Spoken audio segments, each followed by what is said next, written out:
digamos, lo fundamental, lo esencial para mí es que The Economist, la revista inglesa, nos dio a los colombianos 10 años para mirar si lográbamos salir del subdesarrollo o no.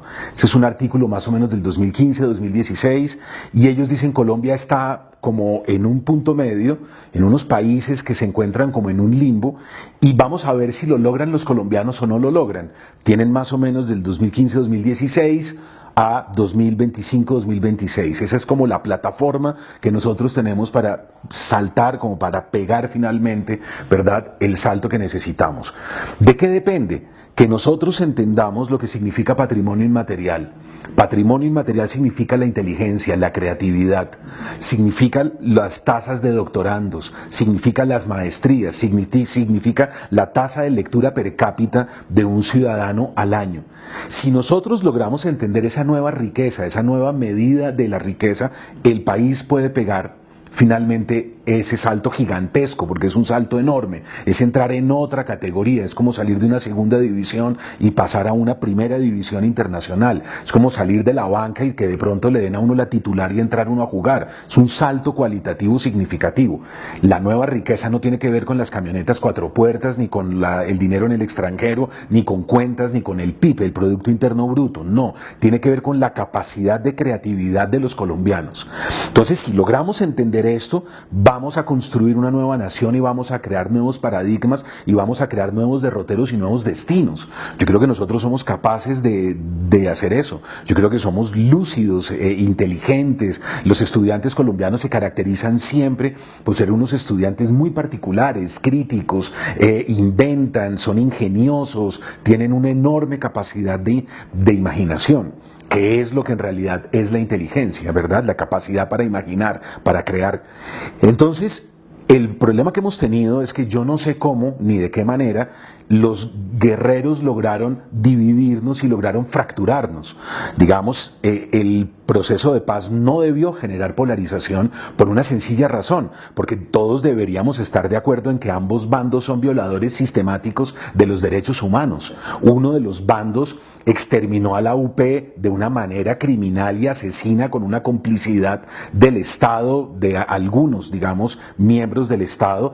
Movimientos paramilitares y grandes genocidas estaban de acuerdo y estaban en amistad y en contubernio con varios generales y con varios militares que hacían parte del establecimiento. Nos unimos con Pepes y con el cartel de Cali para luchar contra el cartel de Medellín.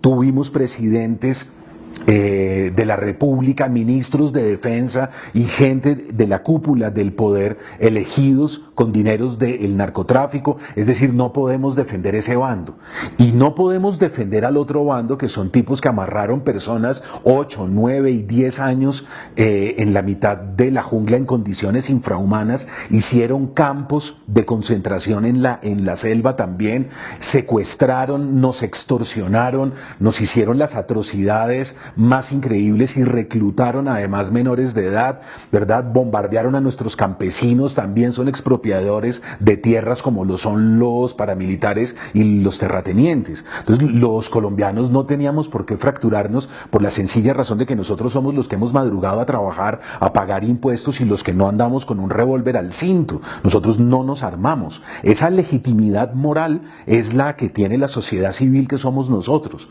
Entonces, nosotros deberíamos tener esa claridad y deberíamos empujar el proceso por una razón, no porque nos interese defender a las FARC, no nos interesa en absoluto, no porque esos tipos a nosotros nos parezcan simpáticos o nos parezca muy bien que genocidas o los otros genocidas del otro lado se queden impunes, hagan política. Evidentemente que eso no nos gusta.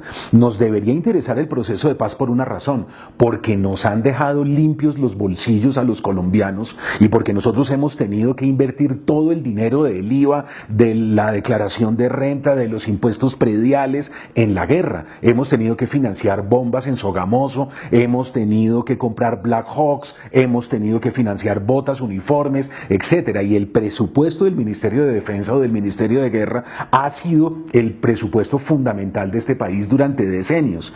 ¿Por qué nosotros tenemos que permitirle a los guerreros que se lleven nuestra plata y que nuestros hijos y nuestros nietos se queden sin educación? Entonces, ese es el tema para mí fundamental, es el tema prioritario, y es que no, la sociedad civil debería estar unida, y debería estar unida, como digo, no porque nos interesen los bandos o porque los vayamos a defender. No, tenemos claridad de algo. ¿Cuál ha sido la lógica de los guerreros? El odio. ¿Cómo hace uno para que un país se enfrenten unos contra otros? Creando odio.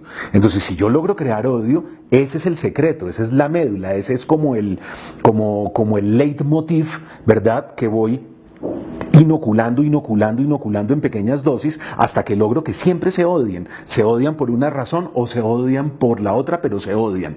Entonces, la guerra, el sustrato principal de la guerra es el odio.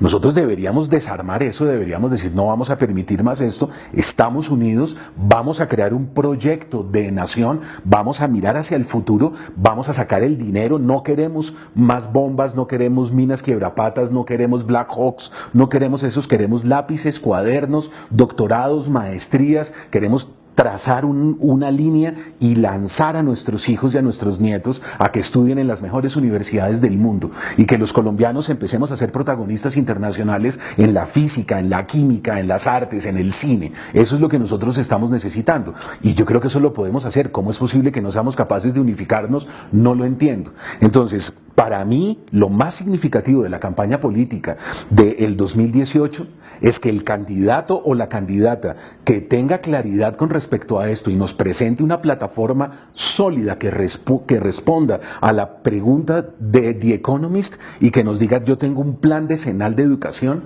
yo tengo un plan para los próximos 10 años de este país y les garantizo estas cifras, esta inversión y las cuentas son estas y estas y estas, en lugar de enfrentarse los unos a los otros, que si la paz, que si el numeral 5 se va a revisar o no se va a revisar. Me parece que todo eso es irrelevante. Lo que me parece importante es que salgamos de esas discusiones que son las letras menudas que podemos solucionar fácilmente y empecemos a pensar en ese enorme proyecto. Y ese es el candidato que creo que por ahora no vislumbramos.